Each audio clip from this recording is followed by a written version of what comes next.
All right, so let's start with the fact that history just got made. I mean, think about it. The first American Pope, Pope Leo XIV, you kind of have to let that sink in for a second. It is remarkable. Cardinal Robert Prevost, born and raised in Chicago, of all places, his journey to this position is extraordinary already. Right? From Chicago, a city that's like equal parts grit and heart to, the Vatican. And it's not like he just lucked into it. This guy's story is all about service. He's done missionary work in Peru, living with marginalized communities, not just preaching to them, but actually being with them. Yes, and it speaks to how deeply grounded he is in the church's role as a force for compassion. His work in Peru with those communities embodies the kind of outreach Pope Francis emphasized as well. Exactly. I love that. And then you've got his leadership with the Order of St. Augustine. Like that group is all about inclusivity and building harmony, and it's not just talk with Prevost, it's action. He walks the walk. It's very much part of his identity. Then, when you look at his role as head of the dicastery for bishops, it becomes clear how much he values dialogue over dogma. He doesn't just dictate, he listens. And I think that's rare at such high levels of leadership. And refreshing, honestly. It's like instead of drawing these hard lines, he's building bridges. I mean, this whole idea of finding common ground, it feels hopeful, doesn't it? It does. It paints him as a centrist within the church, someone who sees the bigger picture while being very aware of the struggles facing individuals and communities. And his style isn't confrontational at all; it's collaborative. And that's probably exactly what people are hoping for right now. But it makes me wonder how he's going to handle the bigger cultural and political clashes. It's a crucial question. His inclusive, harmony-based approach could either resonate deeply or clash sharply with movements that favor something more rigid or nationalistic. Which, I mean, we're going to get into, huh?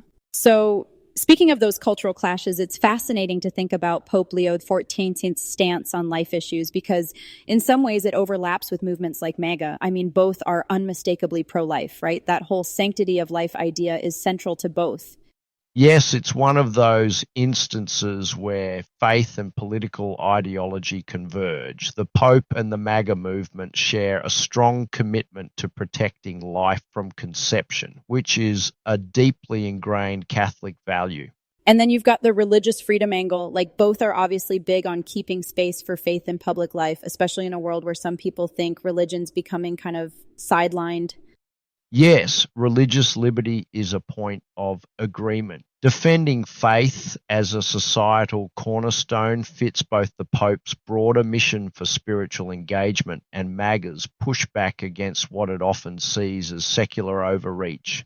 And it's a big but. That's kind of where the harmony ends, right? Exactly. Once we start looking at the divergences, the differences become far more pronounced. Like how Pope Leo's all about pushing for actual help to the poor and bringing compassion into issues like immigration. And MAGA, it's straight up America first, border walls, all that nationalistic stuff, totally opposed vibes. And you see that contrast most starkly when it comes to social justice. Pope Leo prioritizes aiding the vulnerable and fostering inclusivity. He views it as central to the church's mission. MAGA, on the other hand, often places more emphasis on preserving traditional structures, even if it sidelines those same communities. Right. And then there's climate change. The Pope's like carrying the torch from Pope Francis, talking about how it's a moral responsibility to care for the planet. Meanwhile, MAGA's skeptical or straight up resistant. That denial feels like a slap in the face to all those environmental encyclicals. It does create an ideological schism. The Pope's globalist worldview, shaped by his missionary work and focus on collective responsibility, fundamentally contrasts with the MAGA movement, which gravitates towards isolationism and economic pragmatism. Yeah, it's like they couldn't be on more opposite sides of the spectrum when it comes to globalization versus nationalism. And that specific tension may define how the Pope's leadership interacts or clashes with movements like MAGA. The balance between universal compassion and exclusive identity is a razor's edge. Totally, and it makes you wonder how much common ground can even exist between ideals that seem so It's such a razor's edge, like you said, John, those tensions between universal compassion and exclusive identity. And it reminds me of something I saw a few years back in Poland. I was covering this protest where faith and politics collided in such a stark way. Priests and bishops marching with ultranationalists, while right across from them were counter-protesters holding signs quoting Pope Francis on compassion and inclusion. It was like watching that ideological schism unfold right in front of me.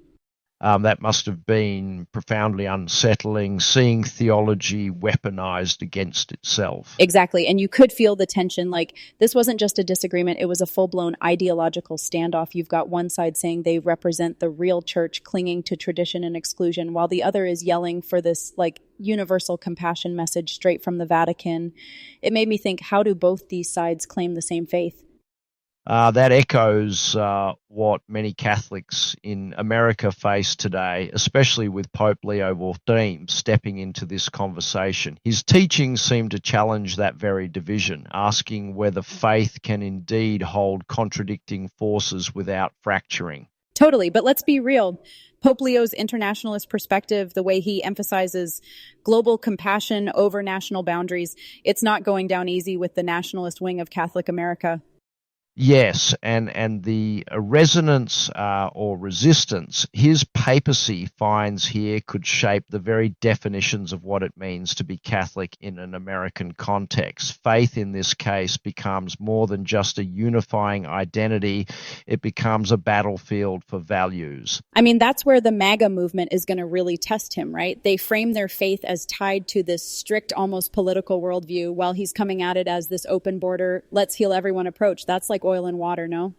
It is, and yet, Catholicism has always been a tapestry of contradictions. The tension between those ideologies could ignite new dialogues or deepen the fractures within parishes, dioceses, and even families. Yeah, but maybe that's what he's aiming for, like forcing people to confront those contradictions instead of just sweeping them under the rug. He does seem like the kind of guy who'd rather we wrestle with it than settle with simple answers.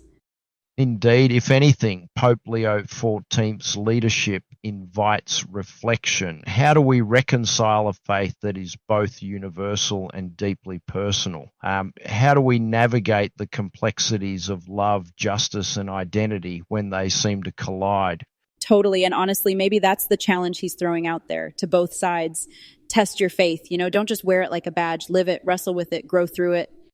And that perhaps is the enduring message of Pope Leo's papacy, a reminder that faith, much like life, thrives in tension, not in its absence. On that note, I think we're good for today. Honestly, what a conversation. So much to think about. Agreed. Thanks for diving so deep with me. And to everyone listening, we'll see you next time.